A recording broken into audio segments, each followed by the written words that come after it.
Hi friends, இன்றைக்கி வந்து முருங்கைக்கீரை கடையில் எப்படின்னு பார்க்கலாங்க. அதுக்கு வந்து துவரம்பருப்பு ஒரு 75 கிராம் வந்து கழுவி குக்கரில் சேர்த்துருக்குறேங்க. ஒரு பெரிய வெங்காயம்,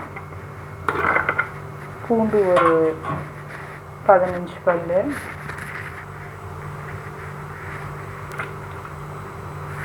ரெண்டு தக்காளி, ஒரு 2 பச்சை மிளகாய், அரை ஸ்பூன் வந்து சீரகம்,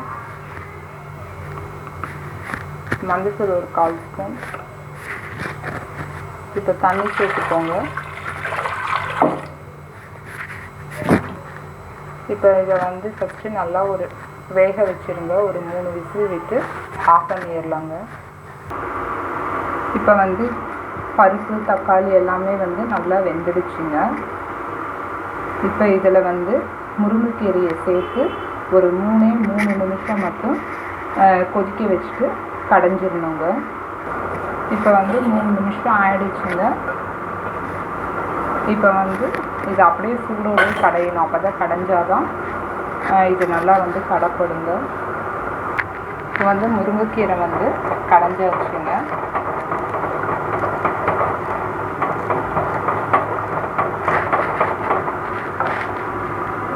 இப்போ வந்து தாளிப்பு கரண்டி வச்சுருக்குறேங்க. இதில் வந்து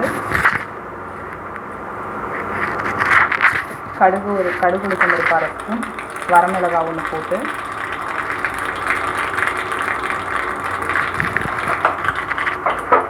தாளிப்பு எடுத்து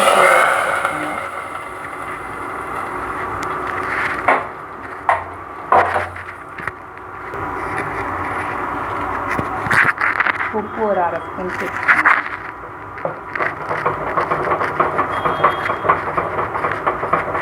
முருங்கைக்கீரை கடையில் வந்து ரெடிங்க. இதை நீங்களும் செஞ்சு பாருங்கள். இந்த சேனல் பிடிச்சிருந்தால் லைக் பண்ணுங்கள், ஷேர் பண்ணுங்கள், சப்ஸ்கிரைப் பண்ணுங்கள், பெல் பட்டனை கிளிக் பண்ணுங்கள். தேங்க்யூ.